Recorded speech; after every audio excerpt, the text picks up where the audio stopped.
The USS Triton sliced through the frigid waters of the North Atlantic, a silent predator prowling the depths at 900 feet. Commander James Harlow stood in the control room, his weathered face illuminated by the soft red glow of the instruments. 25 years of naval service had prepared him for almost anything, except what was about to unfold in the crushing darkness of the deep ocean. The first indication of trouble was subtle, a slight vibration that traveled through the hull, barely perceptible but enough to make the navigator glance up from his station. Then came the sound, a horrifying, metallic screech that reverberated through the submarine's structure, as if some monstrous entity were dragging its claws across the vessel's skin. "Collision alert! Unknown object off the starboard bow!" shouted Lieutenant Commander Wilson, his voice tight with panic. Harlow lunged for the intercom. "All hands, brace for impact."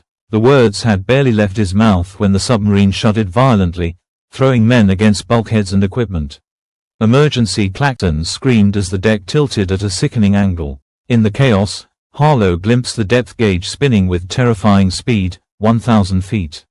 1,500 feet. 2,000 feet. Main propulsion offline. Hydraulics failing. The chief engineer's voice crackled over the comm system, strained and desperate. "We've lost all power to the maneuvering thrusters." Harlow's stomach turned to ice as he realized the unthinkable. The USS Triton, one of the most advanced nuclear submarines in the fleet, was in an uncontrolled descent toward the crushing depths of the abyss. "Emergency ballast. Blow all tanks," he ordered, fighting to keep his voice steady.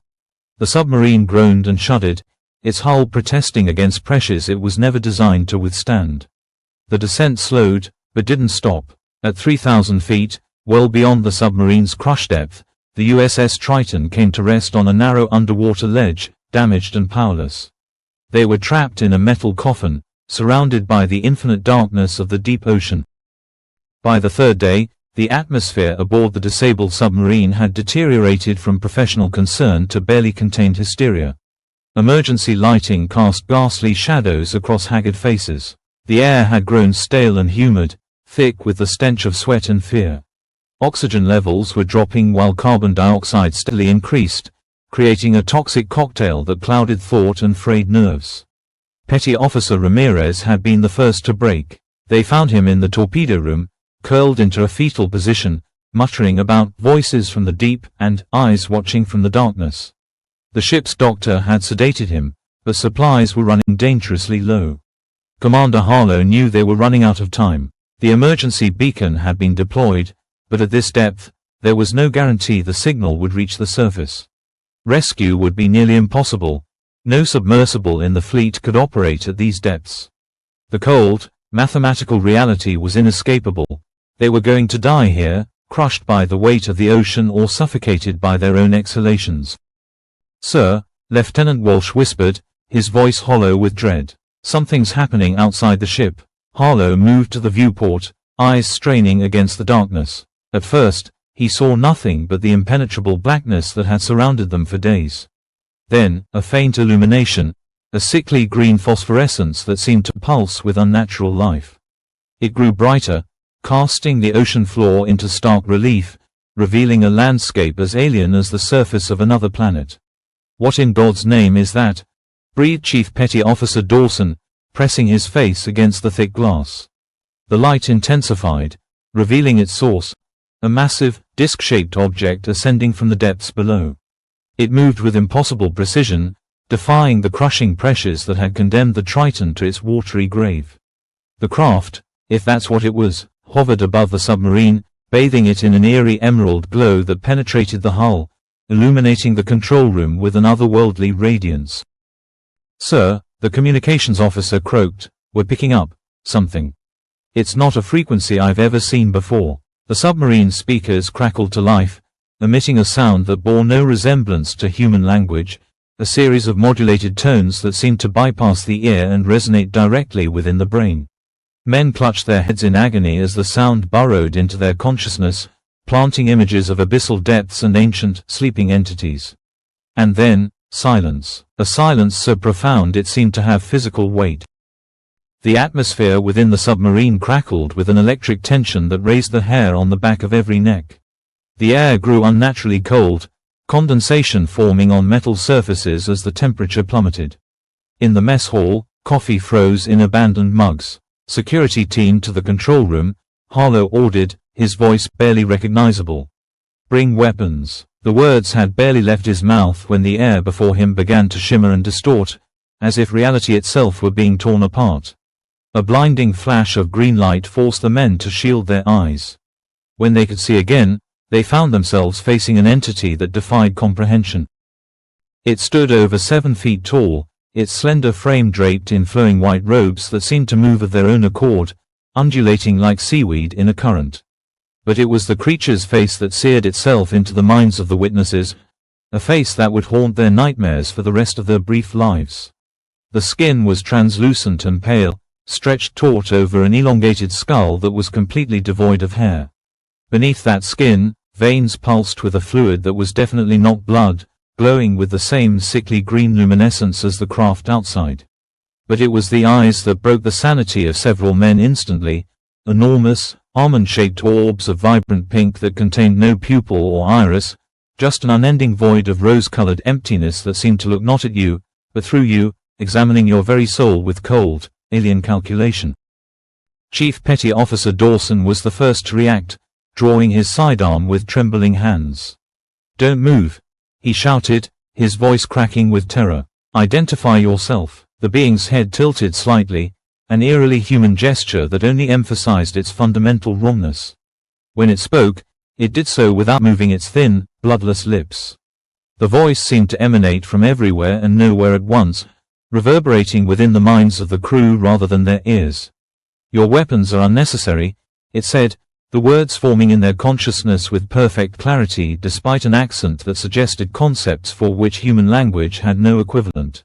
"They would provide neither protection nor comfort." Lieutenant Walsh raised his weapon regardless, fear overriding training. "Stand down or we'll fire." The being's pink eyes shifted toward him, and Walsh screamed as blood began to pour from his nose and ears.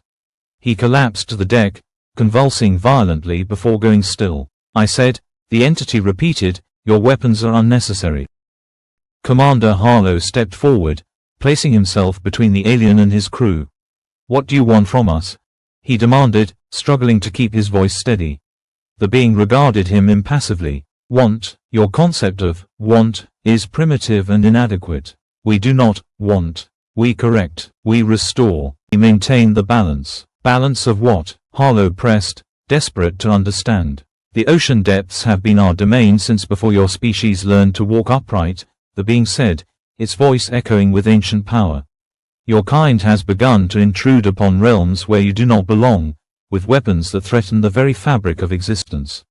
Harlow's mind raced. The submarine's nuclear reactor, was that what had drawn this entity? "We mean no harm," he said, choosing his words carefully. "We're just passing through." The being's pink eyes narrowed slightly. "Falsehood. Your vessel carries weapons designed to destroy entire cities. Your presence here is an act of aggression. We're a deterrent," Harlow argued. "Those weapons are meant to prevent war, not start it." The alien's form seemed to flicker, as if it were having difficulty maintaining its physical presence. "Your primitive justifications are irrelevant. The decision has been made." It raised a 6-fingered hand, each digit impossibly long and jointed in places human fingers were not. The gesture was almost elegant, reminiscent of a conductor about to lead an orchestra. "Wait," Harlow shouted. "We can leave. We'll never return to this region. Just let us go home." The being's expressionless face somehow conveyed something akin to pity. "Home," it echoed, the word resonating strangely in their minds. "Yes, all things must return to their proper place." With a single, fluid motion of its hand, the being executed its inscrutable purpose.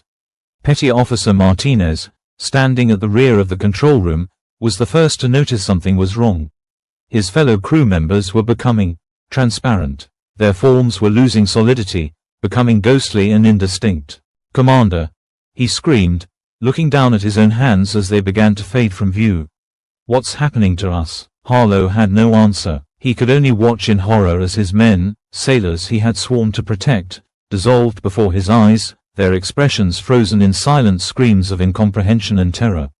One by one, they vanished, leaving behind nothing but the empty spaces where they had stood. The commander felt the process beginning within himself, a strange, painless unraveling of his physical form. His last conscious thought was of his family, waiting for him at home, unaware that he was being unmade at the bottom of the ocean. And then, there was nothing. The USS Triton was discovered 3 weeks later by the deep-sea rescue vehicle DSV Alvin, which had been dispatched after the submarine failed to make its scheduled communications check. The rescue team found the vessel resting on a narrow ledge at a depth of 3,000 feet, far beyond its operational limits. What they discovered inside defied explanation and was quickly classified at the highest levels of national security. The submarine was intact, its hull showing signs of external damage consistent with a collision, but no evidence of catastrophic failure. The onboard systems were operational, with emergency power still functioning. The ship's log recorded 3 days of normal operations following the collision, then nothing. But the crew, all 127 souls aboard the USS Triton, had vanished without a trace. There were no signs of struggle, no blood, no indications of violence or panic. Personal effects remained in place. Half-eaten meals sat on tables in the mess hall. In the control room, coffee cups were still warm to the touch. It was as if the entire crew had simply stepped out of existence in the middle of their duties. The only clue, though it defied rational explanation, was found in the submarine's external camera footage. The final images, recorded just before all crew signatures disappeared from the ship's biometric systems, showed a pulsing green light surrounding the vessel. The light source was not visible in the frame, but its effects were unmistakable. More disturbing still was the final entry in Commander Harlowe's personal log, written in handwriting that analysis experts would later describe as significantly altered from the subject's baseline. They have always been here, watching from the depths. We are the intruders. The abyss does not merely gaze back, it judges. And we have been found wanting. The fate of the USS Triton's crew remains the most disturbing unsolved mystery in naval history. Official records list the incident as loss of vessel and crew due to catastrophic structural failure at extreme depth, but those who were part of the recovery operation know the truth is far more terrifying. Some whisper of a highly classified program to investigate the possibility of non-human intelligence in the deepest parts of our oceans, places more alien and unexplored than the surface of the moon. Others suggest that the North Atlantic has been designated a restricted zone not because of Russian submarine activity, but because of something far more ancient and powerful that claims those waters as its domain. And on moonless nights, when the sea is as black as ink, sailors still report seeing strange green lights moving beneath the waves, ascending from depths where no human technology can follow. The USS Triton's crew never returned home, and perhaps, in some incomprehensible alien sense, they never left the ocean at all.